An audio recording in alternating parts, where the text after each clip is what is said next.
With the MLS season opening last night, we are going to take a big picture look at LA Galaxy. The Rams take a risk by cutting an offensive lineman, and the Lakers have rallied behind an attitude adjustment from D'Angelo Russell. Good morning. I'm James. This is your daily dose of sports and snark for the greatest sports city in the world, Los Angeles. This is the faithful Angelenos morning report. So it is February 22nd, 2024. It is an absolutely lovely day, and I can't wait to go out and get some what passes for fresh air here in the LA Basin. But do you like being in the know about LA sports? Well, if you do, click the like button. Click the subscribe button. There's a notification bell. Hit that. It'll let you know we drop new content. Sharing is caring. Let people know we exist. And by all means, comment. Totally look forward to hearing from you. Now, before we go through the news and notes, a look at the scoreboard. There were no games yesterday involving the Angelenos, but today, pretty decent schedule. Lakers are at Golden State at 7. LeBron James is out. He is resting his left ankle. We do not know what that will mean for Friday night's game. They believe it to be a day-to-day thing, not something serious. Clippers are at Oklahoma City at 5. Now look, when the Clippers originally traded for James Harden, I admit it, I was all over them, especially when they started out 0-5.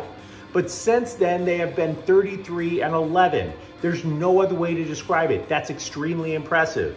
And Nashville is at the Kings tonight at 7:30. Victor Arvidsson missed a chunk of Tuesday's victory due to the dreaded lower body injury.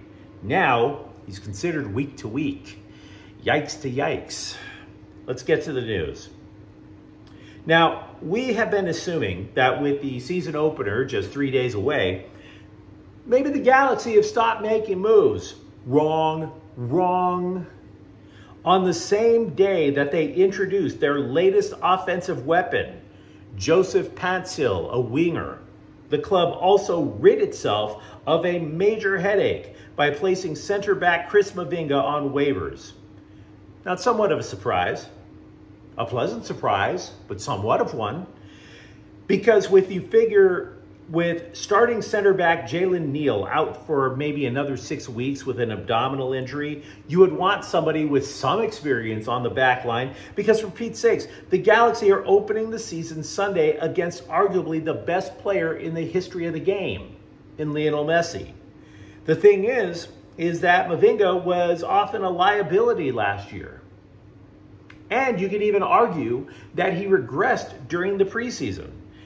Now, to his credit, he was always the guy that would take to social media and apologize for the mistakes that led to an opponent's goal.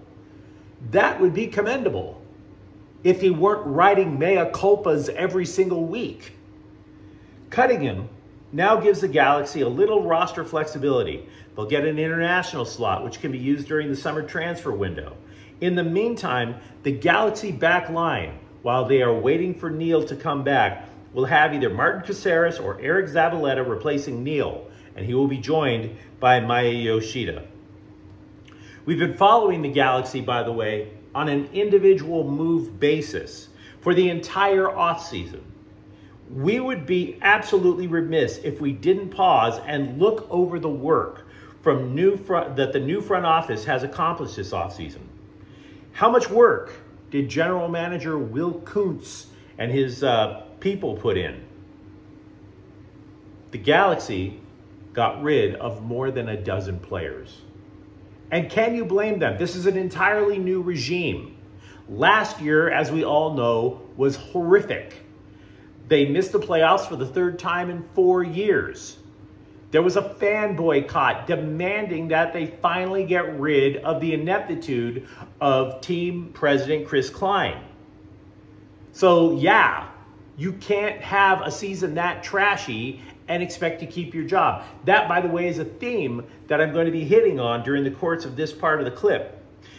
Longtime soccer fans will surely recall the build-up with the signing of David Beckham, right? Because that was hype for one international superstar. Granted, we all got it. Beckham brought MLS, not just the Galaxy, to new levels with his appearance in the United States. But from top to bottom on the roster, you would be hard-pressed to find a more substantial offseason for the Galaxy. I took the liberty last night of writing down the starting lineups from a typical starting lineup from 2023 and what is expected to eventually be the starting lineup in 2024. Take a moment and observe. You have a completely new trio of forwards. In addition to that, while the midfield is staying intact, which is a good idea, the midfield was obviously the team's strong suit last year, you have almost an entirely new back line. You might wind up with a replacement in goal. We don't know just yet. Jonathan Bond is still on the roster, but the Galaxy have been mum as to who will be going into the net. So let's go through what it means from one level down to the next. The front line for the Galaxy averages 6 years younger than the forwards from last year. More than 6 years younger. What can we presume from that? Well, less inclined to injury comes to mind with Chicharito. We definitely know from scouting reports that Gabriel Peck and Joseph Paintsil are going to be significantly faster, and they're going to play more direct in attack.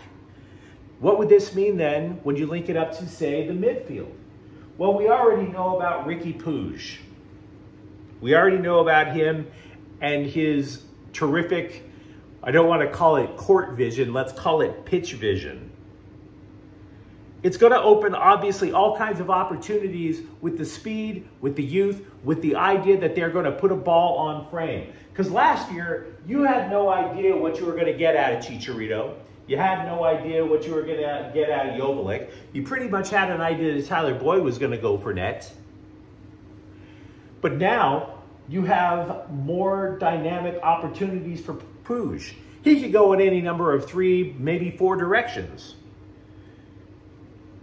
And by the way, we talked about the youth of the LA Galaxy front. The elder statesman of the forwards is Paintsil, and he's 26. It is commonly assumed that you reach if you're a professional athlete, that you reach your physical peak at 28. So in other words, those 3 guys up top are still gaining in terms of strength, gaining in terms of endurance, and again, less likely to get injured. And by the way, not to mention the depth, because after all, you need depth pieces because MLS keeps adding games to its schedule. The Leagues Cup, for example. Last year, Efrain Alvarez was supposed to make an impact last year. He's supposed to have been making an impact for the Galaxy for the last few years. But it got to the point where you had to wonder if he wanted to get on the pitch at all. The guy started to develop a gut in a sport where you have to be known for your aerobic ability. He developed a gut by the time the Galaxy got rid of him. Meanwhile, you've replaced him with Diego Fagundes. Diego Fagundes, in my opinion, is going to be to the Galaxy what Chris Taylor has been to the Dodgers for years. A Swiss Army knife that can either play in the front line if somebody needs a break or play in the midfield. Going to be extremely useful. The concern, which Galaxy fans are painfully aware of, and I barely have to mention, it's going to be the back line. New faces across the line, pretty much, except for Neil. Great. It is great.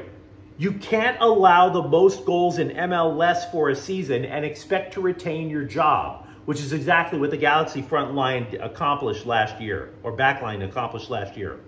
And I mentioned before, we don't even know if Jonathan Bond is the starting goalie yet. Let's just say that he was a lot more popular with the fan base, particularly the women, when he was single. And I get it. He's attractive. I'm not. Totally understand. John McCarthy, an addition from LAFC, might get the nod. But as far as how it looks on the pitch, the reason for concern if the Galaxy is you have a lot of people with an attacking mindset. If all of these guys are pushing, and the other team gets the ball, you are in deep yogurt because there's going to be a lot of land conceded for the other side to get some momentum on the attack. Now, as for Sunday's match versus Inter Miami, the LA Times is reporting that Gabriel Peck will be available to play. But the tourist visa for Paintsill hasn't been completed yet. So let me know what you think about the LA Galaxy this season. And by the way, I'm not making any predictions. There's been a lot of change. We presume most of it has been good. But I can't sit there and tell you that I know for a fact this team is challenging for MLS Cup. Over the last couple of days, we've been talking about how the Rams may have an issue at center. Well, they made their decision. They want the smoke. They will be cutting Brian Allen, who started for the Super Bowl winning team, but was no longer the best candidate. Sean McVay switched from zone blocking to gap and power blocking. The switch meant that they had to get bigger. Coleman Shelton, therefore, took the job from Allen. Now, cutting Allen saves the Rams about $5 million against the salary cap, which increases their salary cap space up to about $32 million. The problem is this: Shelton can void his contract and declare himself a free agent in the coming weeks. Should that happen, the Rams won't have a center. That's uncomfortable.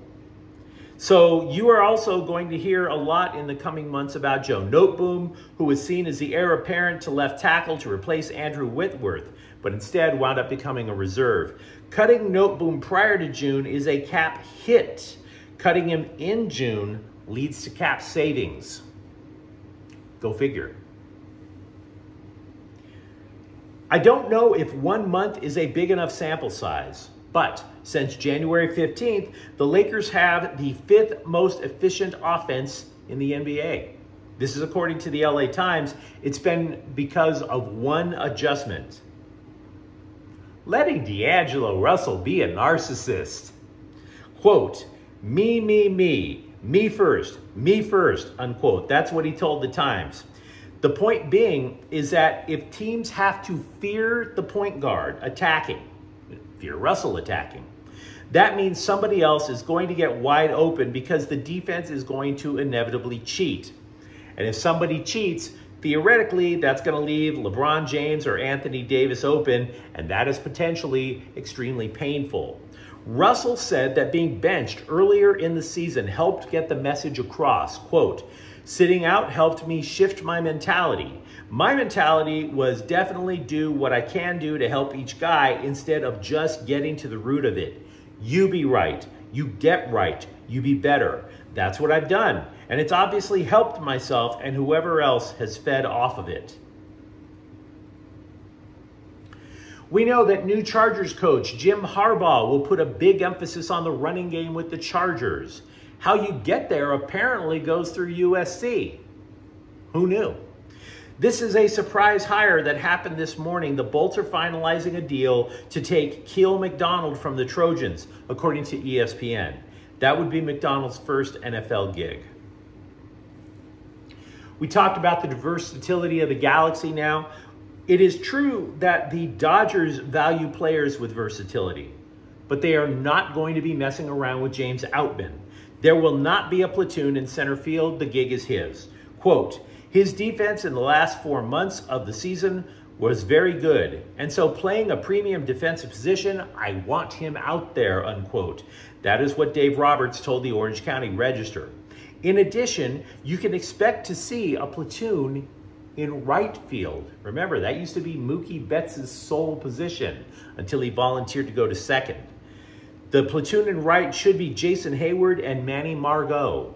And by the way, the Dodgers will open Cactus League games today with the Slime Diego Padres. Jason Stark, formerly of ESPN, currently of The Athletic, surveyed 31 baseball executives, coaches, scouts, and asked, who is the most improved team in the National League? Every single voter put the Dodgers on that list. Now, how obvious is the vote? One voter was asked for his top 3, and he replied, Dodgers, Dodgers, Dodgers. Here's what some of them told Stark. Quote, how many games will the Dodgers win? 130?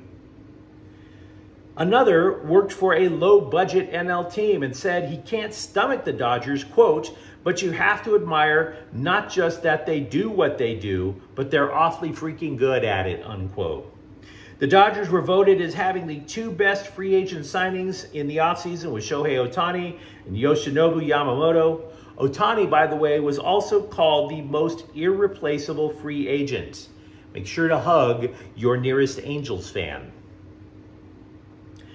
The lack of scoring from high-priced Kings addition Pierre-Luc Dubois has not been unnoticed by Kings fans, right? He's been saying that he wants to contribute, but he's been trying, he says. He doesn't know how to make a difference. Apparently, they have found the answer. Drawing penalties. Pierre-Luc Dubois has drawn 7 power plays since the All-Star break ended. 3 in one game against New Jersey alone. Quote, you don't draw 3 penalties unless you're involved. We know the size. We know the skating, and he's a hard guy to handle, unquote. This is from Kings interim coach Jim Hillard. Hillard described the enigmatic forward as physically engaged and lauded his intensity. PJ Tucker and Bones Hyland were back at practice with the Clippers on Wednesday. They were sent home from the team just before the All-Star break because they were complaining about their lack of a role with the team. Tucker also was fined $75,000 by the NBA for demanding a trade. But you let me know what you think in the comments thread. Talk to me if you are optimistic about all the moves made by the LA Galaxy. Tell me if you think the Rams have opened up a problem for themselves by cutting Brian Allen, or for that matter, if D'Angelo Russell is the key to the Lakers' immediate future. And if you enjoyed the content, don't forget to subscribe to Faithful Angelenos. We're talking LA sports every single day here. Thank you for watching. I'm James. We'll be back tomorrow. Faithful Angelenos is a Kian Corte El Queso production. Take care.